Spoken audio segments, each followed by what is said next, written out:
Greetings, viewers of the dystopian reality. Welcome to this new installment of what we could call the sinking of the Titanic Guinda. Today we'll analyze Morena's implosion. Yes, you heard that right. That party that promised to be the moral reserve of the nation is falling apart, but not because of external attacks, but because of the sadistic pleasure of self-cannibalism. It's a civil war, and not exactly a low-intensity one. We have a diagnosis that, for those of us with a bit of a memory, is not a surprise, but it is a delightful reminder that no mask lasts forever and theirs is falling apart. Let's get to it. First, let's go with the story of Rochamoya, or in other words, Pandora's box that nobody wanted to open.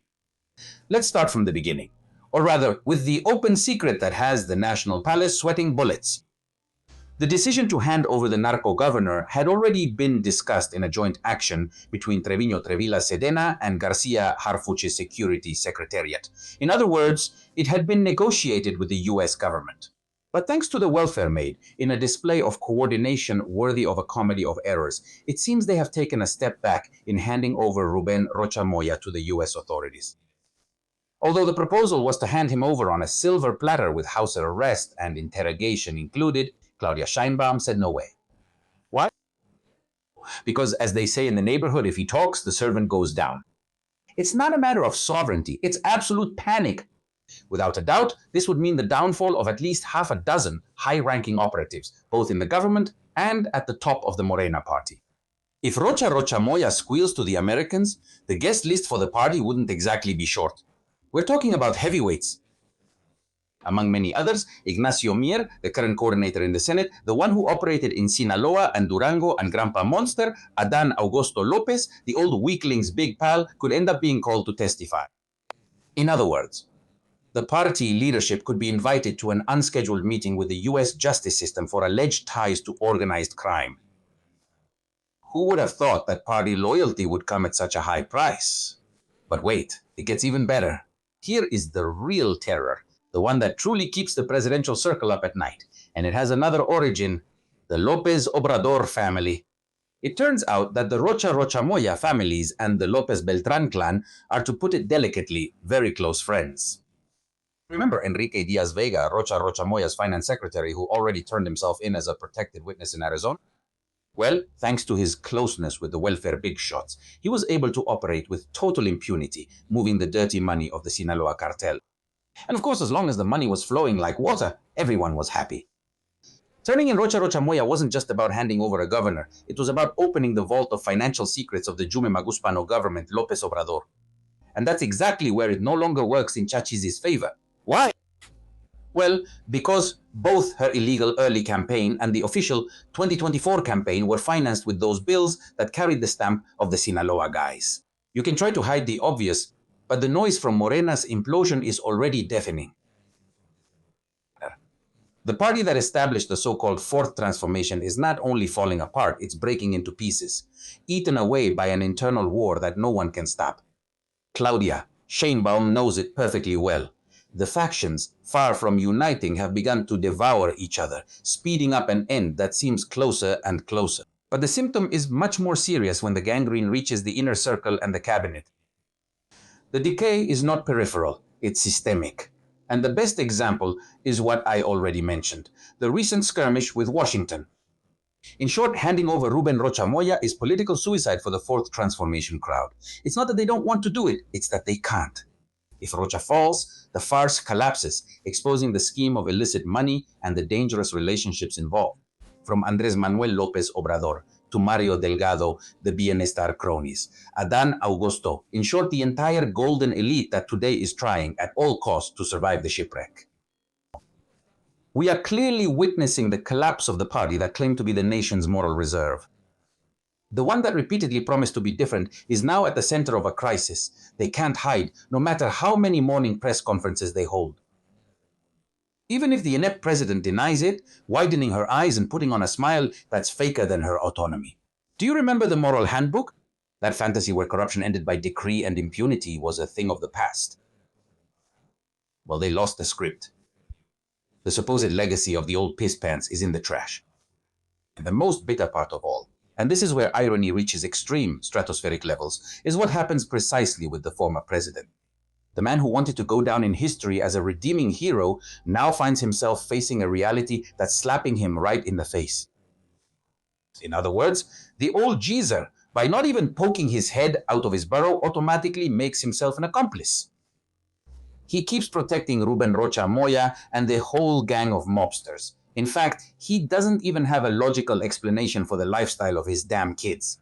So far removed from that Franciscan austerity that the shameless guy preached to us so much, in such a way that his supposed legacy will end up among the most scandalous corruption cases in modern Mexico, surpassing, by far, even all those that happened under the PI and PAN together. That is, as I have said time and again on this channel, reality is beating the narrative. Although, to be honest, it's happening sooner than I thought. Claudia Sheinbaum had the opportunity to show that she could break away from the vices of old politics that now happily coexist within Morena's ranks. However, she decided to submit to her boss's orders because she has no other choice. They thought they'd get away with it. But Donald Trump showed up and ruined their party. All we need is what we saw yesterday when the United States Secretary of the Treasury, Scott Bessent, said that his government will not stop until they dismantle the Mexican cartels and the network of narco-politicians who protect them. He placed the Sinaloa cartel at the same level as terrorist groups like Hezbollah. This is definitely not a game, and it seems that Claudia hasn't understood that yet.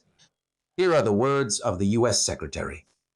It will require our partners around the globe to respond with force to the array of terrorists that we face, from Hezbollah to the Sinaloa cartel.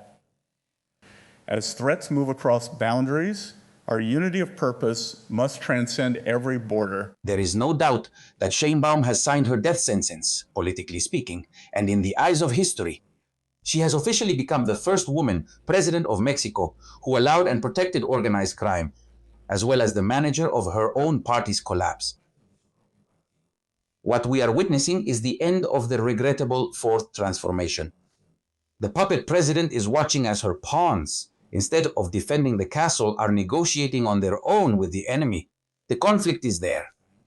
Loyalty is a bargaining chip, and implosion is not a possibility. It's an ongoing process. So, dear cultured and knowledgeable audience, sit back and watch, because at the rate we're going, the hard part will be guessing the order of who's next on Mr. Trump's list. That's all for today in this brief tour through chaos. But remember something very important. Reality is doing its job, but we still have to do ours. We've already seen what happens when a society doesn't get involved and neglects its obligation. Those who voted did so for popular figures, not efficient ones, and that can cause problems. This is just beginning. The elections in 2027 are coming, and it's up to us to make sure these bastards stop having the majority in Congress and that those who remain don't keep destroying the country. For those who still have common sense, here are the keys to survival in times of political uncertainty. Turn off the TV and turn on your brain. Official propaganda is a sedative. Look for independent sources, the ones that are not beholden to public funding. Organize or perish. In politics, the isolated individual is cannon fodder. Form collectives, build networks. Let's be the headache of the local authorities. Unity is strength, and noise makes those in power nervous. Let's be in the electoral trenches. Participation isn't optional, it's a duty. When I say participate, I don't just mean dropping off a piece of paper. It's about being an observer, watching over every polling station, making sure that the servants of the nation don't do as they please. The party in power, after being massively exposed by the United States, being called out for what they are, a narco government is like a dying beast. And be careful, because the beast won't leave gracefully. It's going to thrash around. It's going to try to take everything it can down with it as it falls. Remember, fear is the main tool of the oppressor, and information is ours. Don't let yourselves be intimidated. Don't let yourselves be deceived. And above all, don't stop demanding results. We're at war, even though many would rather keep watching soccer. That war is Mexico against Morena. It's not a slogan. It's a tactical reality. Get ready, because the fourth transformation has run out of fuel, and now all they have left is tantrums and authoritarianism. Let's not get complacent. Like I said, this is just the beginning. If you enjoyed this parade of disasters, you know what to do. And if not, well, you can always try to ignore it. Although I'm afraid we'll all end up paying the price for this transformation. Thank you for joining. Remember, you can make your donations via PayPal. You can information in the comment section. Thanks to you, this channel stays active. Like and hit the bell information in the comment section. Remember, you can make your donations via PayPal. You can find the information in the comments section.